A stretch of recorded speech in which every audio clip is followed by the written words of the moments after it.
I'm gonna go ahead and start part 2 of whiteness. Yesterday I shared my experience with whiteness from birth through moving to Phoenix, Arizona when I was 18, 19 years old. And today I'm just going to kind of pick up where we left off. Just to be clear as well, I'm going to be sharing from my point of view at that time of my life, not necessarily where I'm at today, and try to just give a perspective of how things have changed in my understanding and perception and that sort of stuff. I think this is an opportunity for me to process and to acknowledge, and maybe others along the way will get something from it too.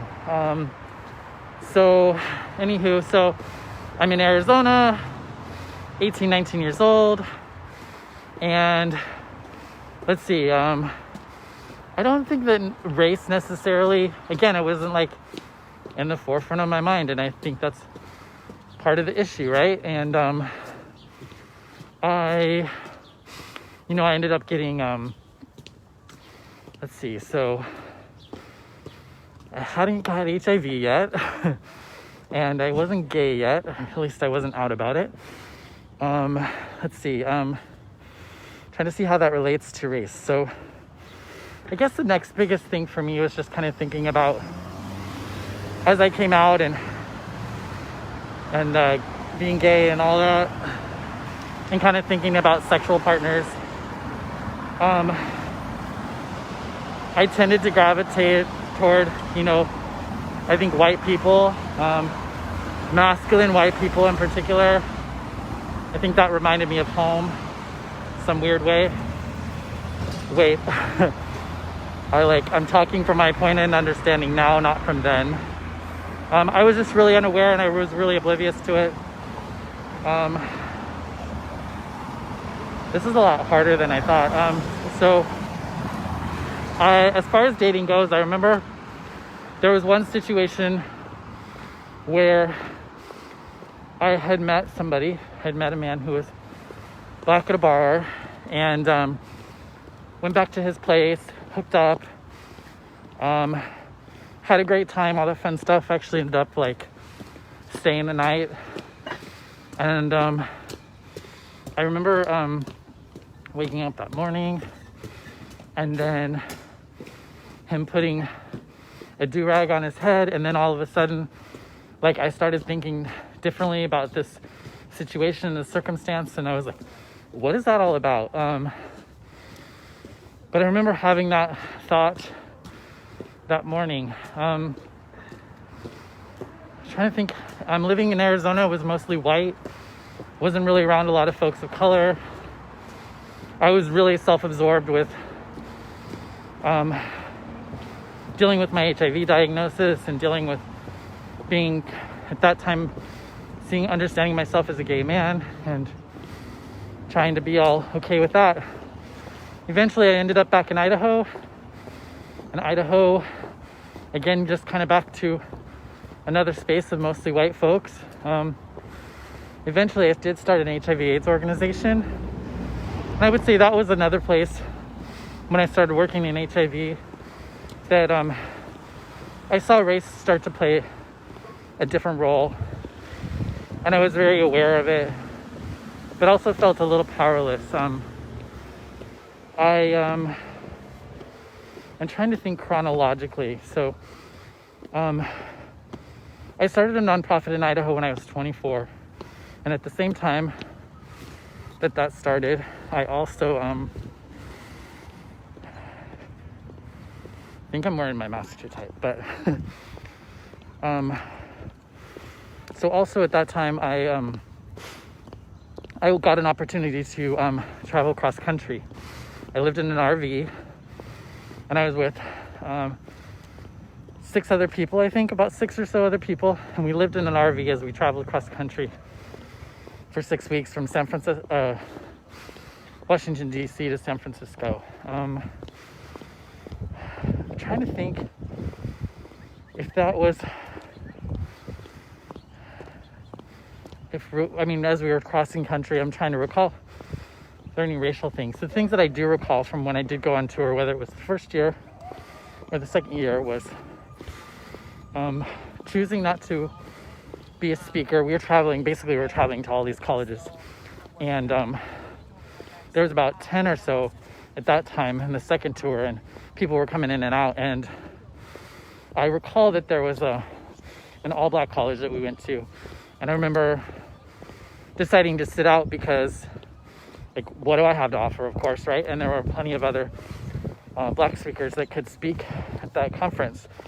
So I didn't really think nothing of it, I guess, at that point in time, but that was, I guess, another touch point of, I guess, noticing race creating some sort of separation within my life and what I'm doing. Also on that tour, I was Marvelyn. I met this beautiful girl named Marvelyn. She was from Nashville, and she had been on the tour before me, and she was in Texas. And when she was in Texas, she went to go get a tattoo, and they kicked her out of the tattoo salon, and they said they wouldn't give her a tattoo. And they said they wouldn't give her a tattoo because she was HIV positive. And I remember we were in Chicago, and we were on the Red Line, and she was sharing the story with me, and all of a sudden I was like, well, let's get tattoos now. And so we stopped at the next Red Line stop because we saw like a tattoo parlor, and it happened to be at Belmont. And we got out of off the Red Line, and we walked over to the tattoo parlor, and we said, hey, we have HIV. She was black, I was white, or I am white, and I didn't think anything of it about her being black. But I remember we went to, and I think that's the only reason why I share this, is that we went to the tattoo parlor, and we said, hey, we want to get tattoos. We both have HIV. Are you down with that? And they were like, sure. And we went ahead, and I got my first tattoo, which is this. It's upside down, but you get the point. It's a red ribbon. And we went ahead and got it done. The only reason why I brought that up is because I never thought, I don't know, like in Texas, if it was a racial thing too, or if it was just an HIV thing, or, that's kind of like the intersections of things. And at that time, I didn't think anything of it. I saw it as an injustice against somebody who was HIV positive. Let's see. And then, as I said, I got to travel the country a little bit, and then I worked at an HIV/AIDS organization, and then there was this wonderful man who started working for us. He just got out of prison not too long before. He was a black man who had actually served, I think, like 20 years or something in prison for HIV non-disclosure. And he started volunteering and working with us and shared that story, which in Idaho, it's actually pretty common for people who are HIV positive to be prosecuted and put into jail or prison for a certain amount of time because of them having HIV and partners claiming that they never told them. I knew folks who actually had shared that with partners, and it still landed them in prison when it came to breakups and such. Carrie was one of the sweetest, greatest men I ever met in my life. He was just so sweet and tender.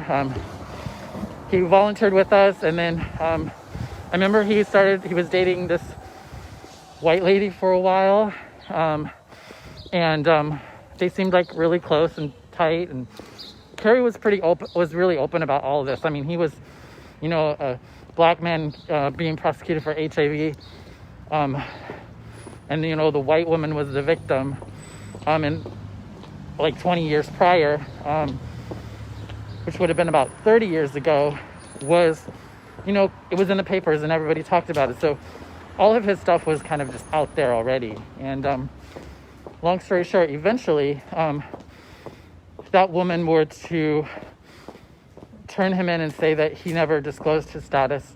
And he went again, had to go to court and had to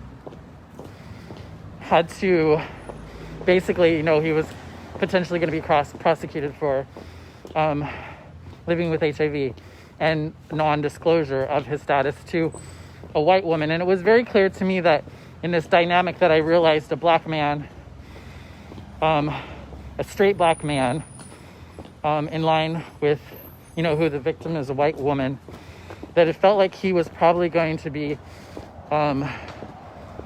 prosecuted and treated a lot more difficult than before, and that people with HIV already are thought to be liars and all that sort of shit anyway. I've seen plenty of gay folks have issues with this, but not to the same degree as I saw a straight black man and a white woman. He did end up going to trial, and I remember I went, actually, there was quite a few of us. We went down to the court house, and we were there to basically to testify on his behalf. And the judge actually wouldn't even let us go into the courthouse, or he wouldn't let us speak on his behalf.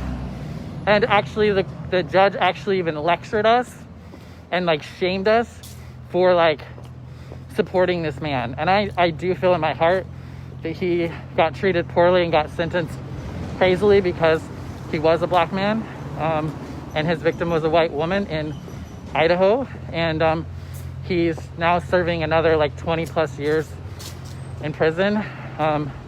Most likely, I don't know. I mean, there's a good chance that he could, I don't know. He's I'm trying to think of his age, but I can't think of it at the moment because time has lapsed as well. But basically, I felt like race was at play, and I felt really powerless. I felt like there was nothing I could do about it. And I feel like that was a lot of my understanding at race up to this point, is that I was somewhat aware of it. I felt powerless about it. I felt like it was just the way it was.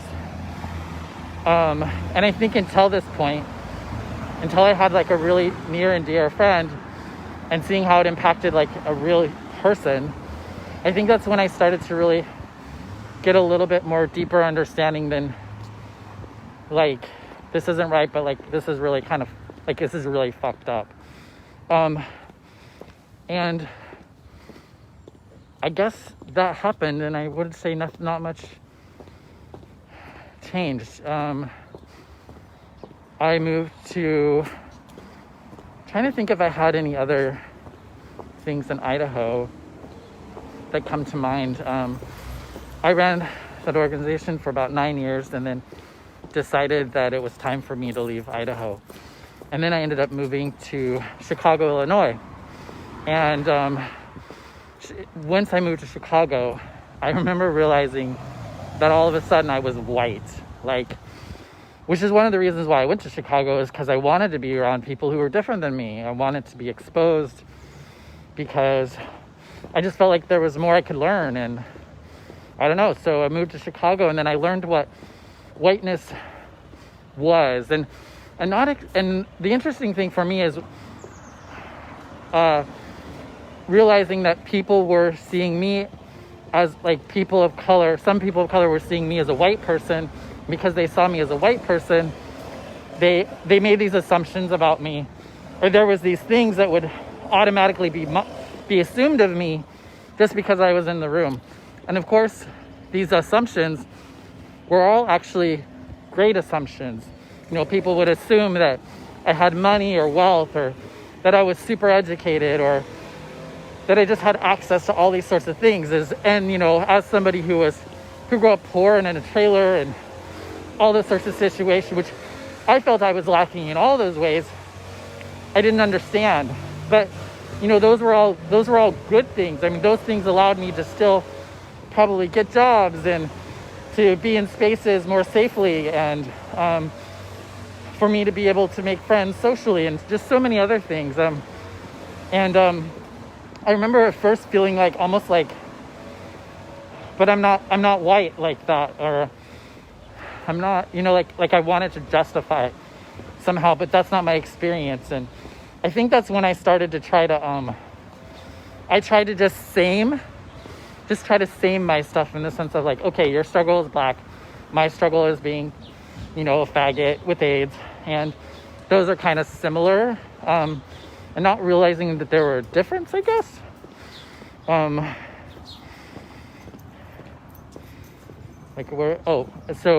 So again, people made these assumptions of me because I was white that weren't true, but they were like on the positive sides of things. They actually granted me access to things that I didn't think I had access to before. And then, obviously I was able to work with a lot of folks of different races and colors, and like Chicago is beautiful in that aspect. I thought there would be a little bit more opportunity to mix a little bit more. There was lots of segregation.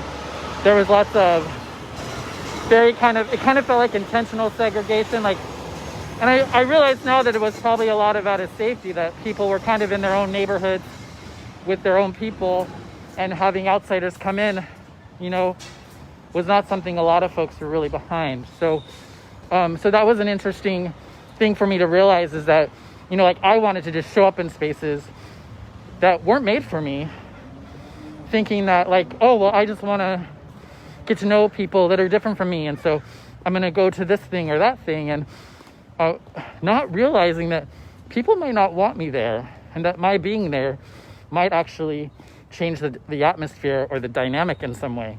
And I think I was still kind of I didn't quite understand that initially, but as I was able to spend more time with folks and come to understand again a little bit more, I realized that I didn't want to just show up to places that I wasn't invited, especially places that were centered for people of color. And then I guess that just started changing. I was a little bit more mindful about how I showed up in a space, and how the people in the space might perceive me, and how that might change their experience with what's going on. Because a lot of those spaces were like around recovery and staying sober, or accepting my gayness or my queerness or my HIV positiveness. So they were very vulnerable places that, anything that challenged anyone's security in that space was damaging. And that was like the furthest from what I wanted. So one of the things that became really important too was that, and a lot like me, I knew that I was good at Alpha because I was a local guy, a local kid with HIV. And so people could relate to me, they could understand with me. And HIV had become very, had very much impacted the Black community a lot harder, and in particular young Black men and trans folks. And so a lot of the people working in the field needed to be folks who were Black and brown. And I was a white person, and I kept kind of still getting hired. And I remember going to a job and knowing that I wasn't going to get hired. I guess this just is another layer of realizing that maybe I was in a position or a place. I was just being really mindful, really aware, I guess, of like I said, this is a processing situation, but if I'm honest, I really had a hard time feeling like just knowing where I stood as somebody who worked in HIV and AIDS, as an HIV leader, but realizing that the spaces that I was in were probably better taken up by people who were Black in some ways. At least that was the question that I always had. So I was always checking in with leadership and whatnot. But I also felt, so I was in a position where I was able to hire a lot of Black and brown and young folks to work with the folks that were at highest risk. And I realized that how it was helpful was not necessarily my whiteness, but I was helpful in the sense of I knew what it was like to get pulled out of my community. And and automatically become this like leader or whatever, it kind of changes your relationship with your community. It pulls you out, and then that's a lot to deal with. Everything that you do in public is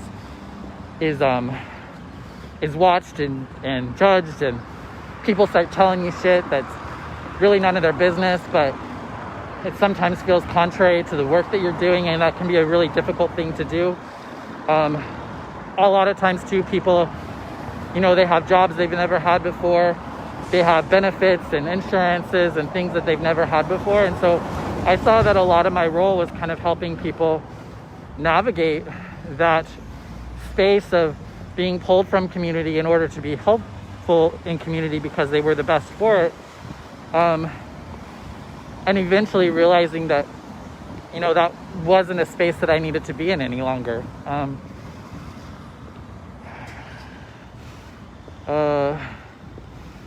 Where am I going with this stuff? It's so interesting to me. It's like just kind of speaking from what comes to mind. So I'm coming up almost to work. As you know, I left Chicago about 3 years ago, and now I'm in San Francisco. One of the things that I was really disappointed about San Francisco was not being able to be in a space where there was more racial diversity. So I guess that's kind of how I navigated that space there in Chicago. Trying to think what else is coming up for me. Hello to those who happen to be on here right now. So basically I just shared a little bit of my experience of living in Arizona, then being back in Idaho, working in HIV and AIDS, as well as, still in a lot of ways, I've become a little bit more aware at that time about blackness and how people saw me and my whiteness and whatnot and all that sort of stuff like that, and my stereotypes and my ideals and my beliefs and my understanding of who black folks were and what they did and like all that sort of stuff, that stuff that I'd only seen in movies, began to change because I began to have friendships and relationships with folks. I have really, and so I guess that's what it took, unfortunately, was for me to meet people and to come to hear and understand their stories a little bit more. And I think in a lot of ways, just to begin to see them more like me, but actually not like me, which is what I was trying to do before. It's really more of like that in actuality, they're actually different, and that the difference is important for me to be able to to see and notice and be aware of. So I think that's kind of where I'm going to leave it off today, is the fact that we are all different. That we're not the same. Our struggles are not the same.